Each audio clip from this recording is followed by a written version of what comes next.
Senhor Jesus, meus irmãos, tudo bom com vocês? Eu sou Lucas Fernandes e hoje eu estou aqui para trazer uma palavra para vocês. Essa palavra fica na primeira carta de João, no capítulo 2, do versículo 1 ao 6. Diz assim: Meus filhinhos, escrevo-lhes estas coisas para que vocês não pequem. Se, porém, alguém pecar, temos um intercessor junto ao Pai, Jesus Cristo, o justo. Ele é a propiciação pelos nossos pecados, e não somente pelos nossos, mas também pelos pecados de todo o mundo. Sabemos que o conhecemos se obedecermos ao seu mandamento. Aquele que diz, eu o conheço, mas não obedece aos seus mandamentos, é mentiroso e a verdade não está nele. Mas se alguém obedece a sua palavra, nele verdadeiramente o amor de Deus está aperfeiçoado. Desta forma, sabemos que estamos nele. Aquele que afirma que permanece nele, deve andar como ele andou. Amém, meus irmãos? Nós vemos aqui no início do capítulo, João dando orientação, né? Diz assim, meus filhinhos, escrevo-lhes estas coisas para que vocês não pequem. Então, ele diz que escreve algumas coisas para que dê forças para que nós não pecamos. Que coisa é essa? Se a gente for ver, né, no capítulo anterior, nos 3 últimos versículos do capítulo 1, diz assim, se afirmarmos que estamos sem pecado, enganamos a nós mesmos e a verdade não está em nós. Se confessarmos os nossos pecados, ele é fiel e justo para perdoar os nossos pecados e nos purificar de toda injustiça. Se afirmarmos que não temos cometido pecado, fazemos de Deus um mentiroso e a sua palavra não está em nós. Então, o que nós vemos aqui no capítulo anterior? João dizendo que aquele que diz que não comete pecado, está enganando a si mesmo. E diz também no versículo 10 assim, aquele que diz que não tem cometido pecado, faz de Deus um mentiroso. Então, quando eu digo que eu não cometo pecado, eu tanto engano a mim mesmo, como eu faço de Deus um mentiroso. E ele diz também, né, que se confessarmos os nossos pecados, ele é fiel e justo para perdoar. Então, nós vemos que coisa era essa que João disse que escrevia. É o quê? Que todos nós cometemos pecados, que nós cometemos pecados todo dia. Não adianta dizer que não cometemos pecados, porque nós cometemos, mas que Jesus perdoe os nossos pecados. E ele diz assim, né? Escrevo-lhe estas coisas para que vocês não pequem. Então nós vemos o quê? Mesmo sabendo que o meu coração é inclinado para o pecado, que todo mundo peca, o quê? Eu devo buscar não pecar. Porque muitas vezes a gente pode pensar assim, não, já que todo mundo peca, não tem nada a pecar. Mas não, ele diz assim, escreva estas coisas para que vocês não pequem. Então, meus irmãos, mesmo nós sabemos que nosso coração é inclinado para o pecado, que a nossa vontade é o pecado, isso tem que dar mais força ainda para que nós não pecamos. Nós devemos viver uma vida em busca de santificação, onde devemos buscar não pecar com todas as nossas forças, né? E na continuação do versículo 1 ele diz assim, se porém alguém pecar, temos um intercessor junto ao Pai, Jesus Cristo o justo. Essa é uma palavra que nos dá ânimo para continuar, né? Porque se nós formos ver, João já via aqui o quê? A capacidade que nós temos por si próprio de chegar até Deus. Porque se nós fosse buscar não pecar por nossa própria força, nós caímos. E ele diz assim, mesmo assim, se vocês estão querendo chegar até Deus e peca, nós temos um intercessor que intercede por nós, né? O intercessor junto ao Pai, tem outra palavra que diz advogado. Então, nós vemos aqui o que? Se na nossa luta nós é para não pecar, mas se nós pecarmos, nós temos um intercessor junto ao Pai. E eu vejo aqui, né, tem 2 razões aqui por Jesus ser intercessor.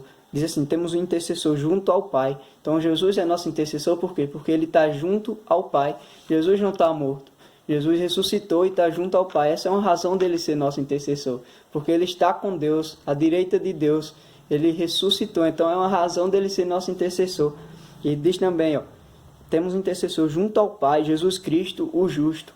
Diz aqui, o justo. Então, Jesus ser justo é mais uma razão por ele ser nosso intercessor. Tem em 1 Pedro, no capítulo 3, versículo 18, diz mais ou menos assim, né? Jesus venceu de uma vez por todas o pecado. Não, sofreu de uma vez por todas os pecados, o justo pelos injustos, para conduzir-nos a Deus. Então, ele é justo. Lá diz assim, os justos pelos injustos. Então, ele é nosso intercessor. Aquele que é justo, ele se fez injusto para que nós possamos ter perdão do nosso pecado. Por isso que ele é nosso intercessor. Estamos aqui no versículo 2, dizendo assim, ó, ele é a propiciação pelos nossos pecados, não somente pelos nossos, mas também pelos pecados de todo mundo. Então, diz aqui que Jesus é a propiciação pelos nossos pecados. Propiciação pode vir tanto da palavra propiciar como de propício.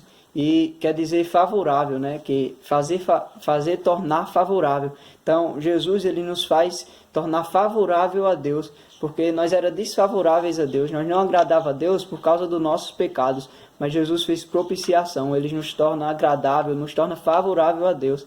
E não somente os nossos pecados, mas também os pecados do mundo inteiro. Então, todo pecado, toda pessoa, Jesus fez propiciação por ela. Então, nós vemos aqui que Jesus também é a propiciação pelos nossos pecados. Outro significado de propiciação é o quê? O desviar da ira de Deus.